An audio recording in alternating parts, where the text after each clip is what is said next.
Hello everyone and welcome back to Metal Tiger Gaming, and today we finally made it to our 25 subscriber special. It's been a while. I've kind of had a lot going on, as you guys can see from behind us. We are trying to move and get in a new house sometime in June, so got a lot of big things coming. If you guys haven't already, make sure to like, comment, subscribe, and share. We're going to go ahead and just jump right into it. So obviously, today we made it to 25 subscribers. It's not really something that I thought I would be able to do, but we made it here, so we're on the journey to 50 now. The nifty 50, as I'm going to call it. So today what we're going to discuss is kind of just like how I got into playing video games and what I wanted to see myself doing as far as video game content. So I think my very first video game I ever remember playing was Pokemon Leaf Green on the Nintendo Game Boy Advance SP. I think I was sitting on a bus and like a friend of mine was playing it and I was like, that looks cool. And we kind of checked it out and he kind of told me about it. I'd never heard of Pokemon at this time, and I think I was maybe, God, 7, 8 maybe. And this was probably 7, 8 years after it came out, because I think I was born in 95, I think, when the first games of Red and Blue came out. So I'd never seen Pokemon before, so this is obviously a remake of the original Red, Blue, and Yellow, I believe. It came out a Green edition, but I think it was only Japan, or maybe Yellow was only in Japan, I can't quite remember. But I thought it was the coolest thing ever, so I went out and busted my butt, did a bunch of chores, did everything I possibly could, went in there, got enough money to go buy the game, got enough to go buy the Advance, and went out to GameStop, got it, bought it, started playing it, and I've been obsessed with Pokemon ever since. I'm still an avid Pokemon player. I've been playing since then till now. Huge fan of the Pokemon series.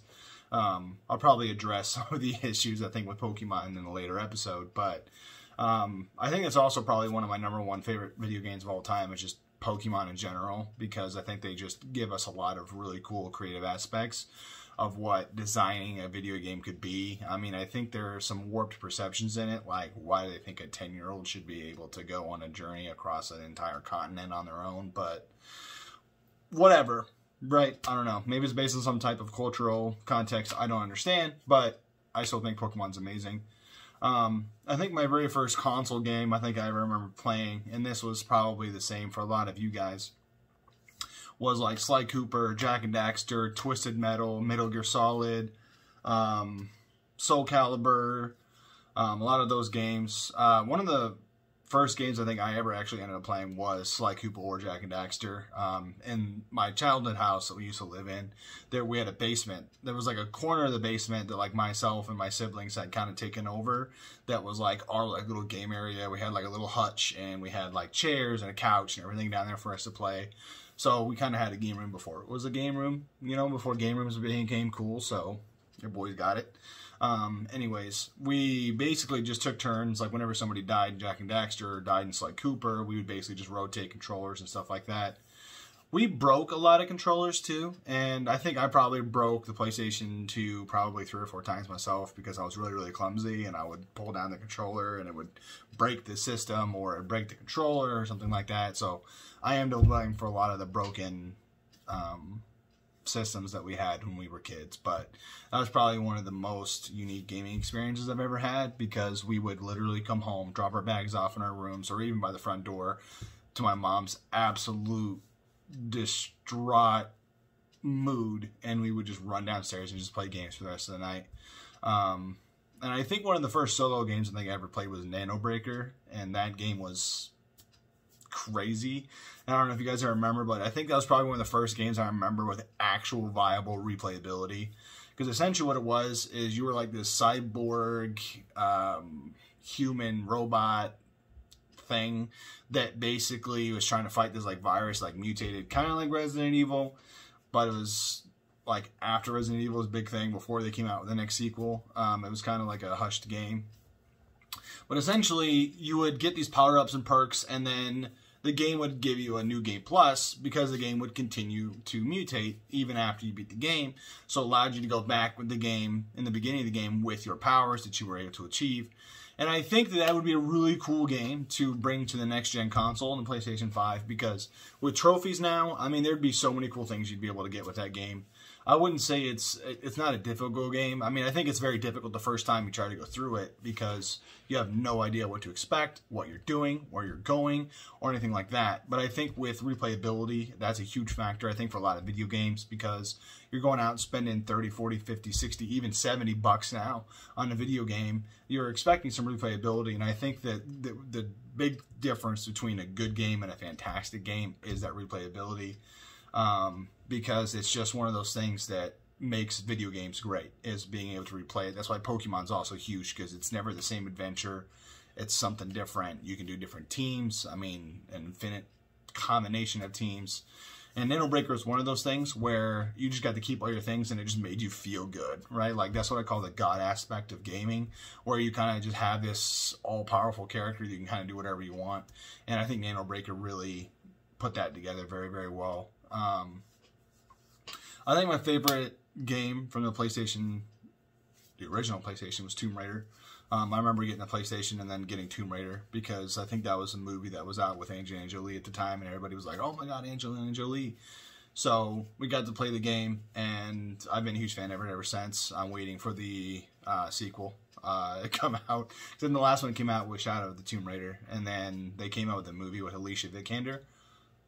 Amazing. Go see it. It's great. And that came out 2-3 years ago now, so it's a little old, but it's good.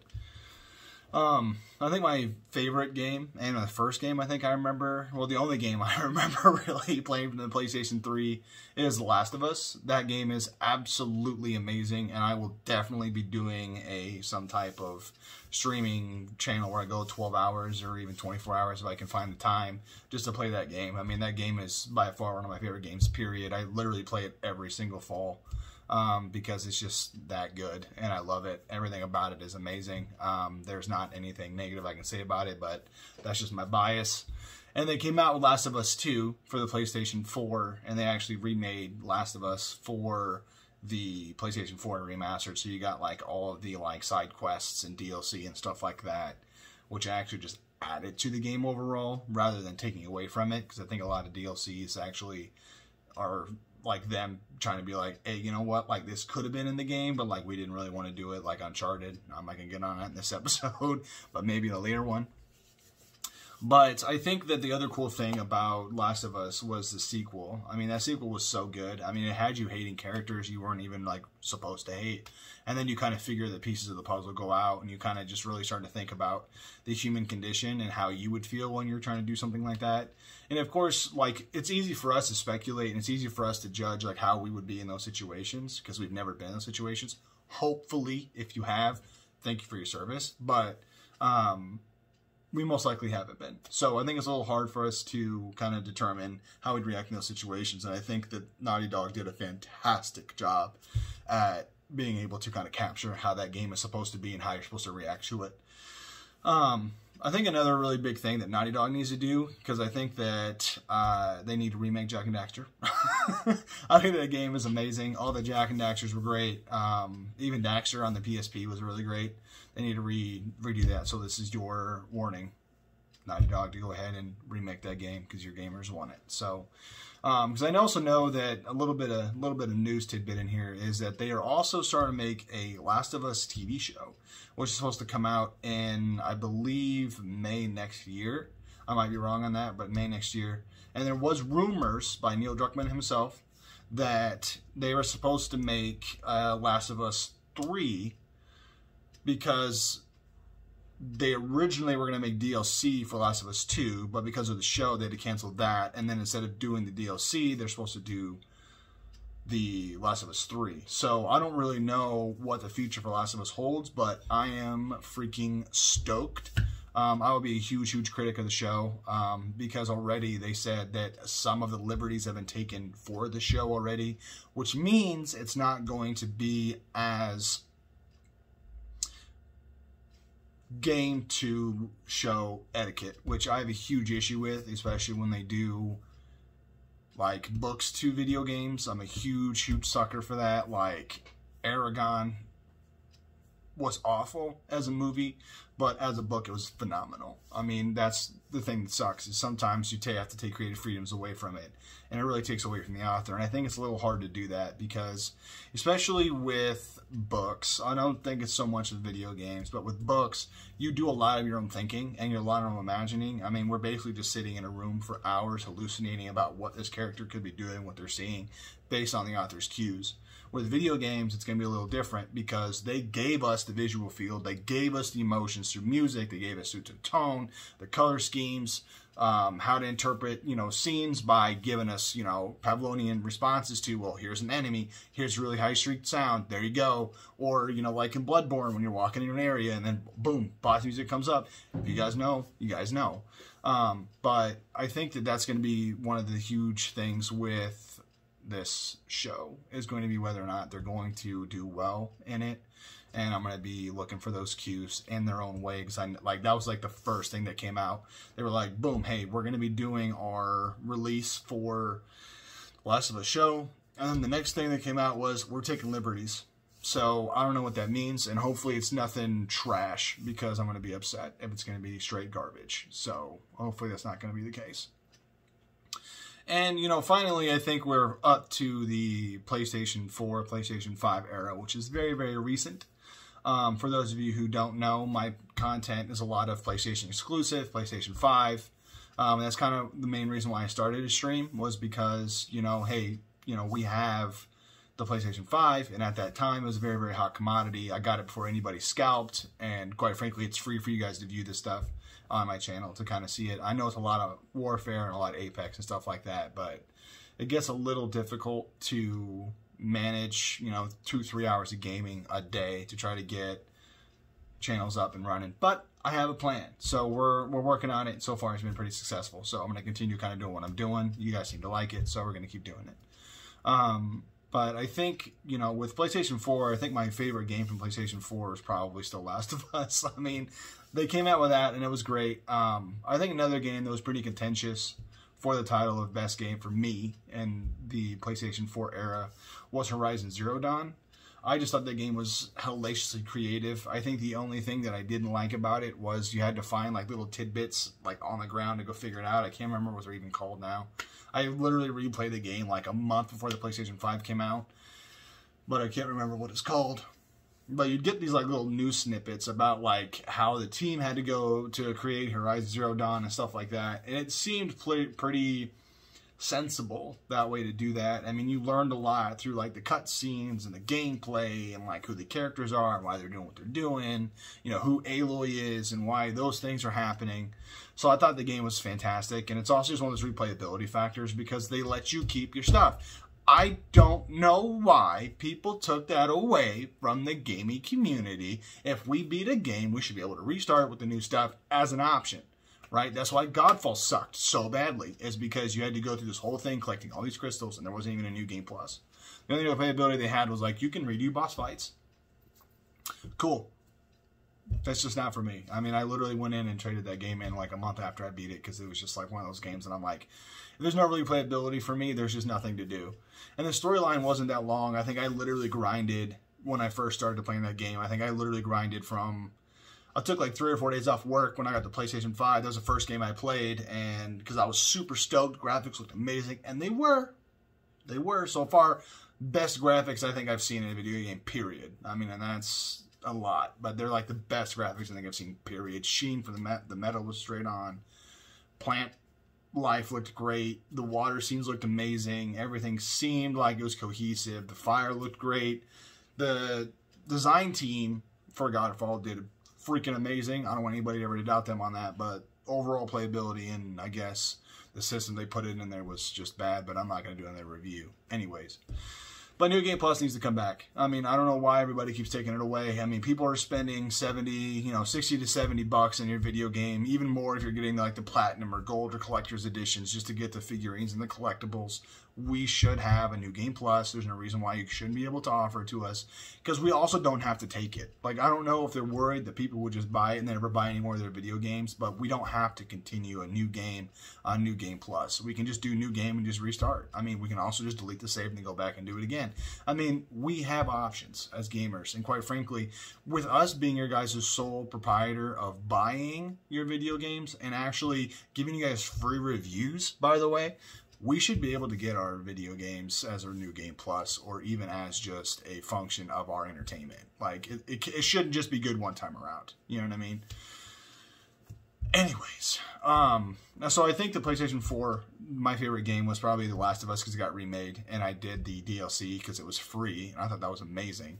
And then the another game was Horizon Zero Dawn, which is freaking phenomenal. And by the way, in case you guys didn't know, Horizon Zero Dawn actually has comic books that you guys can actually buy and read, and it actually teases not The Last of Us. See, I'm getting so confused. That game is so good. I just think about Last of Us literally all the time. Like, I'll be sitting here thinking, I'm like, you know what? That was a good scene from Last of Us.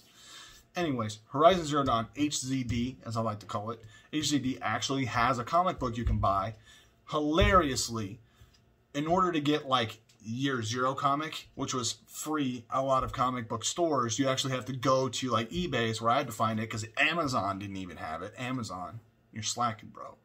But Amazon didn't even have it, but I had to go into eBay and bought it, and they were like $7. I bought two because my brother is a huge HZD fan like me, so I got him a set of the series, and I got him the book, and I think the whole, what I mean by book, I mean Comic Zero, I should explain that, but the whole series I think was like $20, so you get like 5 comics for $20, so I average about $4 a piece.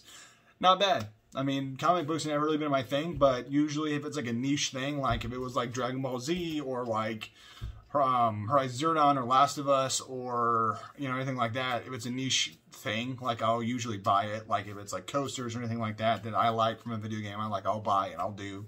So maybe you guys are like that, so I just wanted to kind of pass the information along because a lot of things that I learn about, I like to give to other people. Because if I didn't know about it, that's a pretty big thing because I know a lot of different things. I'm not saying I'm the best at everything, but pretty damn close. And yes, obviously that's a cocky statement. Yes, I'm using sarcasm. But I think my favorite game from PlayStation 5 is probably Astro's Playroom so far.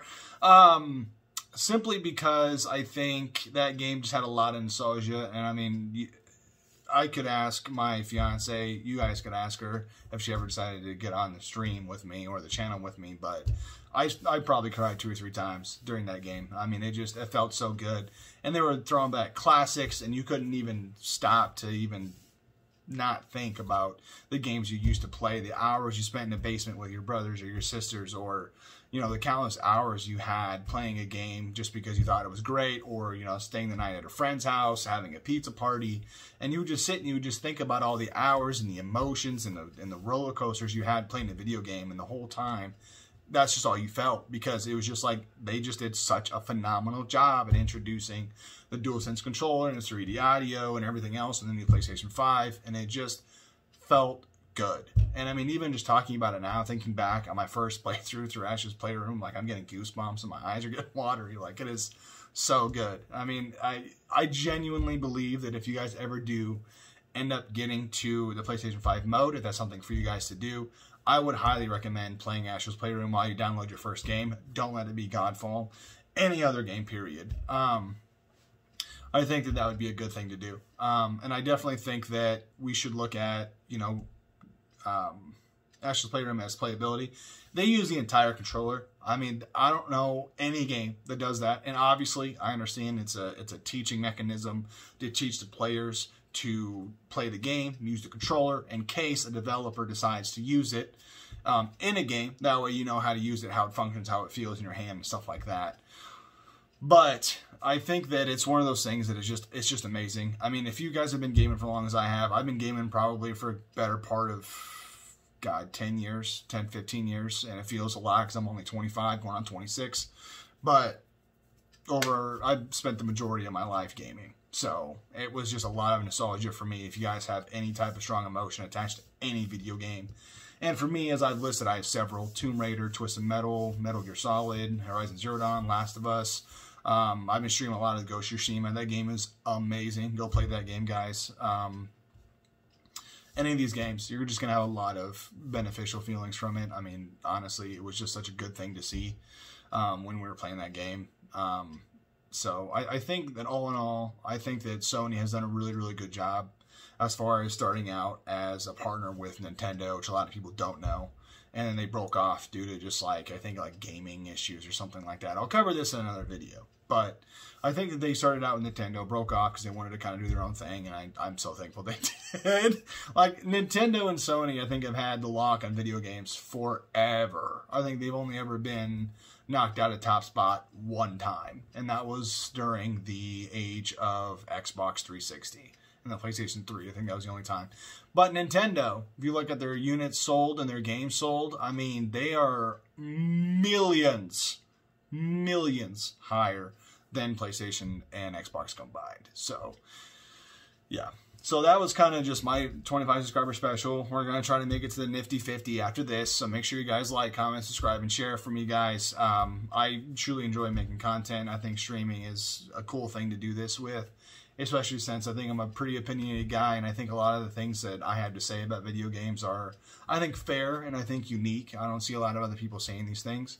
So make sure we go ahead, like, comment, subscribe, and share. Let's make Metal Tiger Gaming an actual streaming name, and I'll see you guys in our next adventure.